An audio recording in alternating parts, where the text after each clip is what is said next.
So let's say we worked in a business where it was very manufacturing. It was all about candor because it was very operational. We just kind of like talked about the stuff that needs to get done, and we just got right down nitty gritty. And then we move maybe to another part of the country, and we take a business or part of a business that's a little more service oriented, and we're still doing that same thing, but it can be misinterpreted or seen differently. How do we need to think about our brand as it relates to the company culture, and can that be an issue? Well, I think that goes back to what I said about really understanding your audience. What is it that they need from me in order for me to be effective?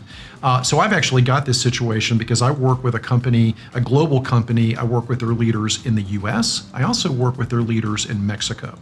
And the cultures are very, very different. Yeah. So in America, we're very used to the like rapid fire, get it done, and the way that they respond and act is typically, the norm for the culture.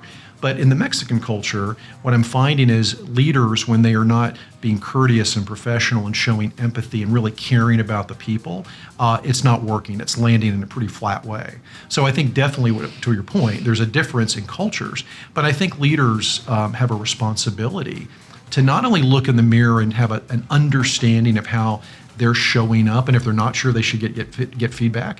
But they also need to understand the culture around them, the people around them.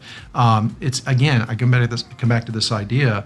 It's not enough for us just to deliver what we want to say, do what we want to do. We have to think about the impact, because there's a human being on the other end of everything that we do.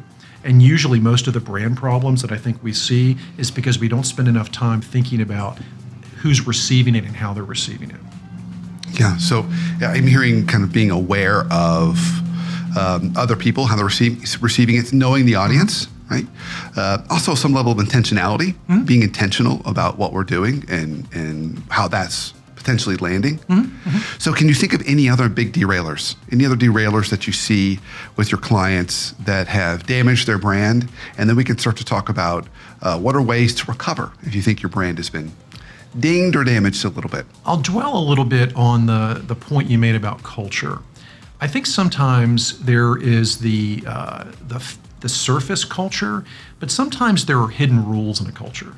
Sometimes there are just there's the way that we do things. So let's say, to your point, that there's a new leader that comes in. New leaders join the company, vice president of whatever, came from a competing company. Okay, great, glad to have you here. And you come in and you're reasonably intelligent and pretty self-aware, and you just start operating the way that you always have. But you may not have taken the time to really understand sort of the hidden rules of the culture. Remember, we always talk about blank nice. Every company's got their name in front of nice.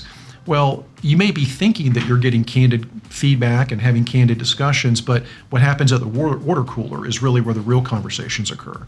So you need to understand kind of that hidden culture, those hidden norms. So I think that's another derailer, not taking the time to get to know what's going on. I will tell you a trick that I've often encouraged my clients to follow. Is go find the most experienced executive assistants in the organization and go befriend them and pick their brains. What does it take to be successful around here? Yep. What do I need to be thinking about? What's how do we operate here? What do I need to be avoiding as a leader?